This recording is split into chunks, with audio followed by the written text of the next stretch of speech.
Co-parenting after divorce is never easy. From school drop-offs to splitting the holidays, it's a learning curve for each unique family.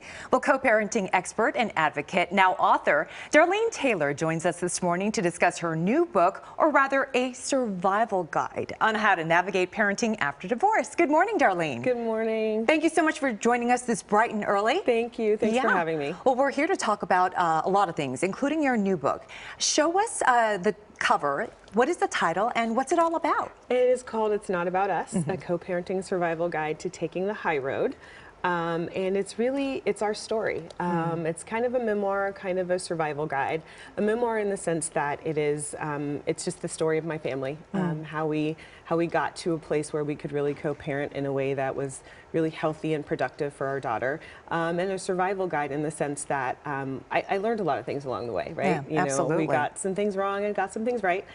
So there are some hard-won wisdoms in there that I sprinkle throughout the book that I hope will be helpful for people. Yeah, and Darlene, you not only learned how to co-parent in divorce, but also moved across the country for your ex-husband. Tell us about your journey and what inspired this book. The move is actually what inspired the book. My ex, we had been divorced for about 10 years, and we were co-parenting after a rocky start pretty well at that point.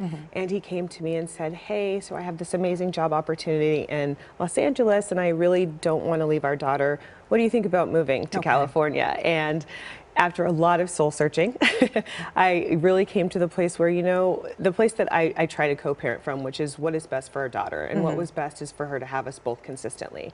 So I moved. And in reflecting on the move and how I would get to a place where I would actually consider moving, because my ex-husband asked me to, I started thinking about all the things that I learned and started thinking about our journey and really felt like there were some things that I could share with people that might be helpful. That's a huge sacrifice. It is. Yeah. It didn't feel like one though. I think that's why I chose the title, It's Not About Us, because that's how I've really tried to approach co-parenting, is it's not about me. It was, was it a sacrifice to sort of leave my life? Yeah, it was, but it didn't feel like one. It was a no-brainer when I really thought about what was best for her. Because it's for your daughter. Exactly. Yeah. So the move, people were like, I can't believe you moved for your ex-husband. I said, I didn't. I moved for my daughter. Wow, that's a good point. Darlene, you describe your book as part memoir, part survival guide. So what can readers expect when they open up the pages? My goal with the book was really to give people hope. Like I said, our journey was rocky, and I don't write a lot about the rocky parts, but I think that that happens for a lot of people. That divorce is really hard, right? And so I really hope that people can walk away with some tips and some ways to help them really keep their focus on their children. And because I think that once you can do that, that's sort of how you get to the high road. And that's what I call, making those decisions that keep your children at the center of everything. I think that's what I call high road co-parenting. I think it's important to be honest and transparent. That's how people relate. Right. So many people are going through the same thing. Right. And I wanted people to see themselves in the stories, and that's why it's kind of has that memoir slant to it, because divorce can be really isolating, right? And it feels like you're the only one who's going through this really hard time. And I wanted people to be able to see themselves in the stories and go, wow, somebody does really get it. And that there's a way through it. And I think that's the most important thing. And that's what I really hope people can get from it. Darlene, there's a pivotal moment in your book after your daughter's school music concert where she didn't know who to go to. Can you tell us a little bit about that? Yeah, that was a hard thing to write, actually. I hadn't thought about it for a while, but she was about 4. And she had a school music concert, and at the end of the concert, the teacher says, okay, you guys can go to your parents. Well, her dad and I were both there, but we were on opposite sides of the gym. And so she stood up, and she looked at him, and she looked at me, and she didn't know where to go. And it was like a gut punch, because to me, that was exactly what I didn't want for her to ever feel as a child of divorce, is to have to choose between her parents.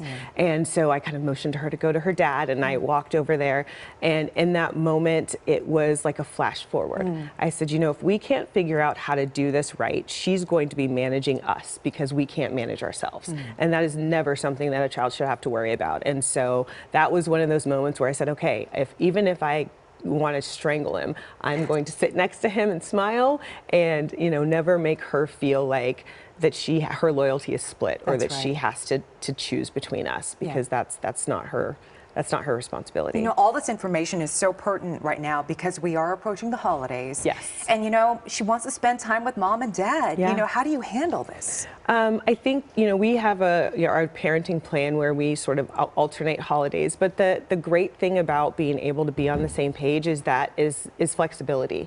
You know, just like this year, her dad, she's supposed to be with me for Thanksgiving, but her dad, you know, coaches UCLA, and they're going to be in Hawaii for a tournament. And I said, you know, I'm not going to not let her go to Hawaii because I want her to have have her for Thanksgiving. So we worked that out. Yeah. And I think that's the thing is you know, it's great to have a schedule. You need to have a plan, especially early on when emotions are still really high. Yeah. But as you get into it and as you start to, you know, the pain starts to ease and you start to really work together, I think the flexibility is key. Yeah. Flexibility. Flexibility. Very important. And we want to make sure we talk about your new audio book that's launching. Yes, it was such a pleasure. I actually got to narrate the audiobook, which was amazing. It came out on October 31st. Congratulations. Thank you so much. One of the really special things about this book and the audiobook as well is that my ex-husband actually wrote the foreword and our daughter wrote the afterword. And they both recorded their parts. So you get to hear our journey and our story